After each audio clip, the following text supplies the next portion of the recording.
بسم الله الرحمن الرحيم. هل يجوز استخدام أدوات تنبيه في الهواتف لدخول وقت الصلاة كالأذان المسجل في الهواتف؟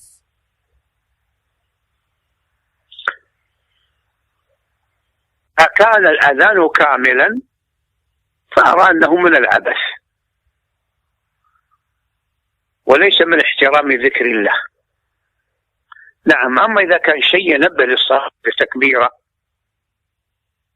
نعم، والحمد لله لا يحتاج. الآن مآذن المسلمين يعني كانت المدينة الواحدة ليس فيها إلا مؤذن واحد، والآن كل حي فيه عدد من المؤذنين، بل بعض الشوارع الكبيرة فيها عدد من المؤذنين، يحتاج إلى هذا ولله الحمد. كذلك التلفاز والإذاعة ولله الحمد الأذان فيها يرفع كل وقت.